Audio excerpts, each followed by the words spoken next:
ladies and gentlemen, I want to thank you again for being here this week and make a little report.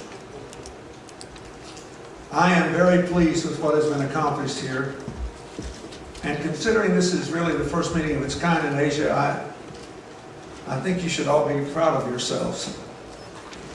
In addition to being told what happened in public health and education and economic development and climate change and reconciliation, I got a fascinating summary of 6 themes which I was told came out of all these meetings.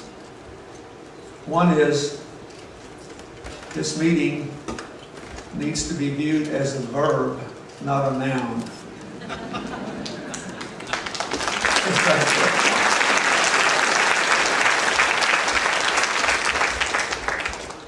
Second, that business objectives have to be aligned with corporate social responsibility, which is another way of saying you will never have a sustainable economy unless it is also a profitable one.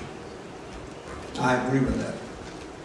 The third, with a bow to our friend Jet Li, is that there has to be a way to ensure mass participation. You cannot achieve the objectives you want on the contributions of millionaires alone with their money and retirees alone who have all their time free. The fourth is that inclusion is important. When people feel their differences are more important than what they have in common, in the extreme, you get what our friends in India have had to endure in Mumbai. In the not quite so extreme, you get the political crises that have racked Thailand for the last several years. A particularly painful thing for us Americans, because the Thais were our very first ally in Asia, beginning in 1796, when we first got started.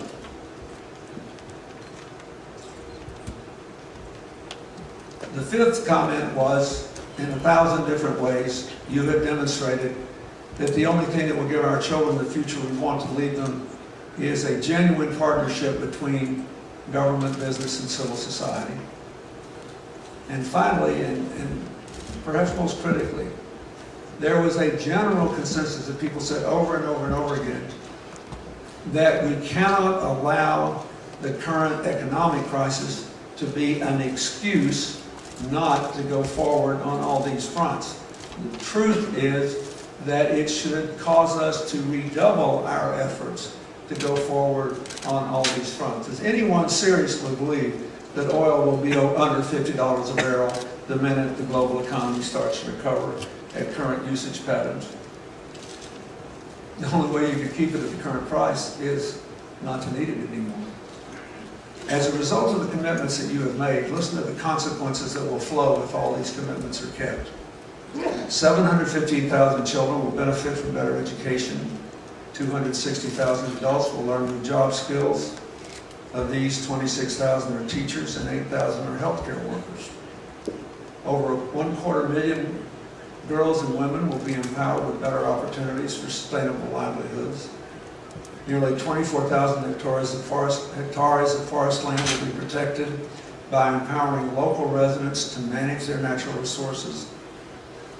The equivalent of more than 40,000 tons of CO2 emissions will be cut. More than 700,000 people will learn to cope better with the environmental stress and natural disasters. More than 3.5 million people will gain greater access to health service. 500,000 will now have safe drinking water, and 400,000 children will get better nutrition. All told, just through this meeting, 87 members partnered on making about nearly 70 commitments to action, which have an estimated total value of $185 million, and which, when fully funded and implemented, will have a positive impact on more than 10 million lives. That's where we are today. As always, there are some people that are here who are in the process of finalizing their commitments. So when all of them are in, we'll let you know what the final total is in terms of people who will be positively affected. Thank you, and God bless you.